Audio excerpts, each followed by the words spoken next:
What's up, everybody? This is Casey Cox, and welcome back to the Rebuild. This morning, I want to give you a quick update on the Joshua Brown situation, and then I want to touch base on another unfortunate, tragic incident that happened out there in Texas. First, with the Joshua Brown situation, as I said in one of my other videos, there was a brother who was a key witness in that Amber Guyger case. They said about 2 weeks after she was convicted for 10 years, he gets killed in what the Dallas police are claiming was a drug deal gone wrong. That these other brothers from Louisiana, drove down there to buy some drugs from him and ended up shooting him. There was one suspect who has been arrested, has been in custody. They say now they have made a second arrest in the case, and they're saying that now the whole thing stemmed from an argument between Joshua and one of the brothers by the name of Green. His last name is Green. They had some kind of argument, turned into some kind of physical altercation, and he shot him, and then the other brother shot him, and all this other stuff. Again, this stuff is just kind of coming out. I don't know what to make of it. I'm just still, keeping my eye on it, seeing what's happening. Still seems a little to me that, this just happens to happen right after this case. She gets convicted, he goes down. And then as I said in my other video, I just don't understand how, if he was in the process of preparing for this case, again, you had to have all kind of people around you, law enforcement and things like that, lawyers or whoever. I'm sure it's a process that you have. They have to come around you. I'm pretty sure people come to his home, things like that, to deal with this person, how he was being this drug dealer that had the time to be setting up these deals and doing these stuff, if he was in the midst of preparing for this case and having all this other stuff going on. I'm pretty sure they look into you somewhat thoroughly to make sure of your credibility and things like that before you can go testify. And again, if he had this drug pass, this was something that I think I made a mistake last time. It said the prosecution, but the defense would have been able to use to kind of shred his credibility, right? Like, look at this drug dealer guy. He got this drug history with guns and all that type of stuff. How can he testify against a cop? Obviously he's going to be biased against the cop, right? So, I don't know. It just still seems a little iffy to me. But you just got to sit back, watch how this thing continues to roll out, and just pay attention. Keep your eyes open, and just pay attention. Now, moving on to this other issue, this next tragic incident that happened out in Texas, but this happens in Fort Worth. A young lady by the name of Atatiana Jefferson was shot and killed in her own home late one night while playing video games with her nephew. A neighbor called because her door was open, and that was unusual, at least to him. So he called the police, non-emergency line, for a welfare check just to make sure she was okay. The officers showed up, that we know now by the name of Aron Dean, showed up to her house. They say he parked down the block around the corner somewhere, didn't park in front of the house with the lights on or anything, sirens on, to make anybody aware in the house that they was there. Creeps up to the house. Now, if you've seen the video, there's a video out there of the body cam of what happened. If you look at this video, you see that at one point he walks up to her front door. The door's open. You can see inside a little bit. At that point, I'm saying to myself, why did he not, bang the door, knock the door, call out, hello, it's Fort Worth Police, anybody here? Announce his presence there, right? If the lady was in the house, something that she just would have came to the door, oh, hey, I'm just playing games, whatever, maybe I got the door open to get some air, whatever have you. No. He didn't do that. You see him sneak around to the side of the house with his little flashlight, goes to the side, walks up to a window.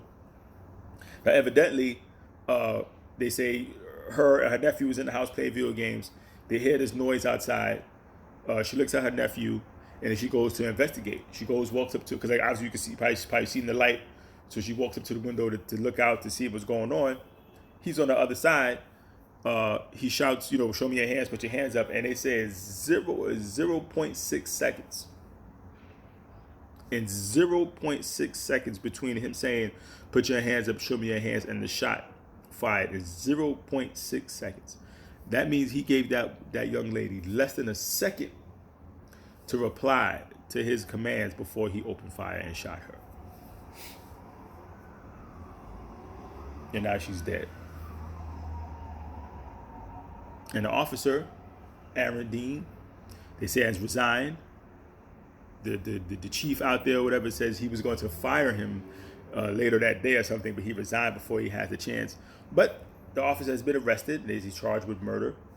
That's a half a step forward. We need to see where that goes, because a lot of times these cops get charged with murder, and then the whole, nothing happens, because again, the charge of murder is like too high, because they say, well, it was premeditated, he didn't come there to do that, is whatever. So they should have charged him with something less, like manslaughter, negligent homicide, something like that would have fit more so what happened. But anyway, he's been arrested for murder.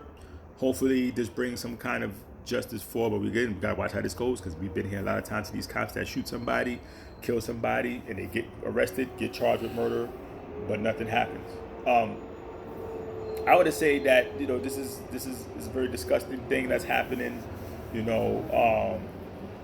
Something really needs to be done, because this is getting out of hand. I've said this before. I've spoken a lot on this topic before, as far as the things going on with the police officers and people of color out here and things like that. I said before, like, if I don't know what's going. Obviously, let me say this. Obviously, people of color and law enforcement in this country, regardless to what level it's been over the years and decades, or whatever the case may be, we've never had a good relationship.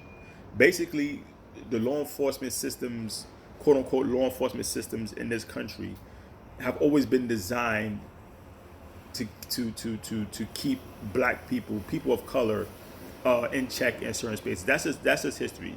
You can go look that up.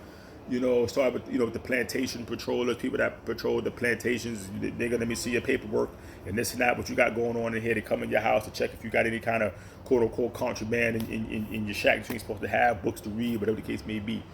And it progressed from there. Once the slaves got free, quote unquote free, now it spread out even further, because now they had to be in place to protect the white people from the so-called, the angry niggas that are free, that they're afraid going to go and take their revenge on white people to do this, that, and the third. So again, it spread to now, once again, it's all about, keeping black people in check, like protecting society from these bad people.